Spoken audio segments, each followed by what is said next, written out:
సముద్రం పక్కనే ఉన్న ఆలయం సునామీ కూడా తాకలేకపోయింది.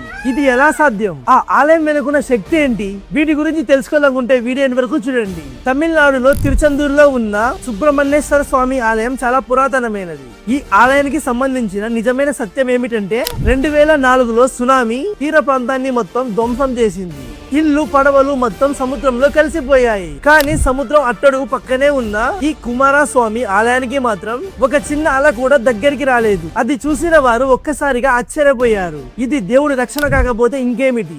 అంతేకాదు, పూర్వకాలంలో బ్రిటిషర్లు ఆలయ సంపదతో పాటు కార్తికేయ స్వామి విగ్రహాన్ని దొంగతనంగా పడవలో తీసుకెళ్తుండగా ఒక్కసారిగా సముద్రం కోపగించుకున్నట్లు భయంకరమైన అలలు ఎగిసిపడ్డాయి. బ్రిటిషర్లు భయపడి ఆ విగ్రహాన్ని నీళ్ళలోకి వేసేసి వాళ్ళ ప్రాణాలని కాపాడుకున్నారు. ఆ తర్వాత వడమారియప్పై పిల్లైకి స్వామి కలలో దర్శనమిచ్చి నేను సముద్రంలో ఎదురు చూస్తున్నాను అని అన్నారు. భక్తుడు పడవలో వెళ్లి లోతున వెతికితే సూర్యకాంతిలో మెరుస్తున్న విగ్రహం కనిపించింది. బరువేమీ లేకుండా స్వామి స్వయంగా పైకి లేచినట్టుగా పైకి వచ్చారు. ఆ పవిత్ర విగ్రహాన్ని 1653లో తిరుచెందూరు ఆలయంలో ప్రతిష్ఠించారు. నేటికి ఈ సంఘటనను ఆలయంలో చిత్రాల రూపంలో చూపిస్తారు. ఆ రోజు నుంచి ఈ ఆలయం దేవుడు కాపాడే ఆలయంగా పేరు వచ్చింది. ఇంకా ఒక అద్భుతం ఏమిటంటే ఇక్కడ అభిషేకం తర్వాత ఇచ్చే విభూతి డాక్టర్లు కూడా నయం చేయలేని రోగాలు ఈ విభూతితో తగ్గిపోయిన సంఘటనలు భక్తులు చెప్తూనే ఉంటారు. తిరుచెందూరు సుబ్రహ్మణ్యేశ్వర స్వామి ఇలా ఎన్నో అద్భుతాలకు సాక్ష్యం అవుతూ కోట్లాది మంది భక్తుల నమ్మకానికి